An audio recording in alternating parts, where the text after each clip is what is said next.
Driveclub is a very socially connected racing experience, and we're trying to separate ourselves from everyone else by making it a collaborative experience. It's not just about you and trying to be first in every race. It's about driving to your own strengths, using your own skills, and then collaborating with clubs to share in the rewards. With PlayStation 4, when we set out in the early days, we really wanted to make everything dynamic in there. So we wanted this unconstrained physical environment. And it's important to us because we want to really kind of make use of the next generation hardware. I mean, when we looked at the PlayStation 4 when we first got our hands on it, and we were like, well, what can we do with this? And we wanted to make sure that we actually pushed it. We didn't just want to kind of go, well, we can do something that's slightly better than PS3. No, we wanted to take it to the next level. And so that involved kind of, with our capturing process of the cars and the world, and trying to bring across every little detail that we could and really push ourselves hard to make our game stand out. First thing we added was night-day cycle. That makes a really big difference. The difference between driving midday in a lovely clear sky makes a massive difference to the middle of the night when you've only got your headlights. Because some of our locations are so remote, there's no street lighting, so you are just relying on headlights alone.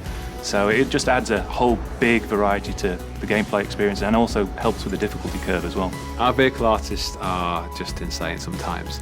The lengths they go to make sure that every little detail from the correct material, whether it's suede, carbon fibre, plastic, or whatever it may be, everything's correct in terms of how it looks. We've been given effectively the budget to build the cars to this level of detail because of the PlayStation 4. It's got the power to allow us to have 12 of these cars in full detail all the time, racing around. The AI system essentially applies the relevant inputs to drive the car, so it's a very realistic simulation. That means there isn't any kind of magic fudge factors going on. It's not hand of God pushing the car around the track.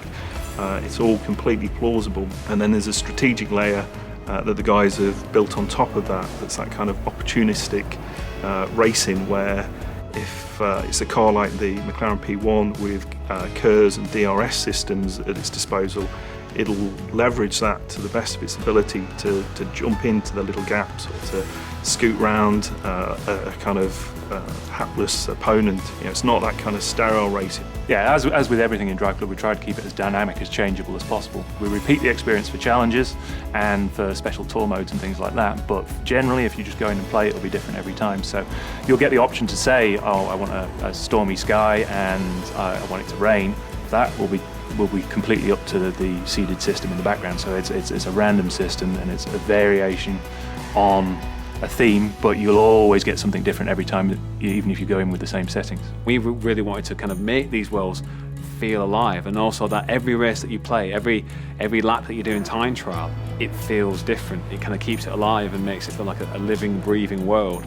But also it brings new challenges to gameplay as well. So to try and enhance the racing experience for people who do either go out ahead of the pack or get left at the back of the pack, we have the face-offs and the ghost elements in the game. It'll try and pick someone from either your friends list or someone who's roughly the same sort of level as you somewhere in the world and give you a challenge to beat. So it doesn't matter if you're back of the pack, you've still got drifting scores you can beat, or top speed or average speed or cornering, all those sort of things to do to keep you going, and they all feed back into your fame as well. So even if you finish last, you can still get a reasonable fame score to help boost your club and your own private fame. Yeah, fame in Driveclub is like the experience. So it's as you perform an action, whether that's drifting, drafting, overtaking, I think we've got like 20 or 30 of them, they all contribute towards your fame. And as you level up with fame, you get access to new content such as cars, new events, new liveries, designs that you can apply to your car. It's effectively like the currency of the game. It's a great way for you either individually as a driver to show off how good you are, or as a club, show off your combined efforts to the world as well. It's so satisfying to be just tearing around these tracks, drifting, knocking up fame, unlocking more cars. It feels incredibly immersive. The first time you actually see a cloud roll in and the wind pick up and the trees start to sway and the grass go, it's something that you don't really see. It's just the connected nature. For players, I really hope that they get a great deal of satisfaction from Driveclub. I'd like them to enjoy the aesthetic of the game. I'd like them to enjoy the challenge of the racing. I'd like them to develop their social networks. I mean, that's something that we did well with Motorstorm RC, and so with Driveclub, having the ability to reach out to your friends and bring them into the Driveclub experience or even the PlayStation experience. We're not trying to create a simulation or an arcade game. It's something that sits in the middle, something that is a racer for everyone.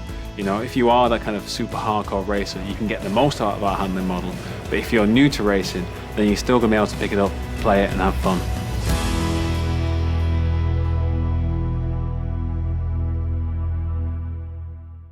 PlayStation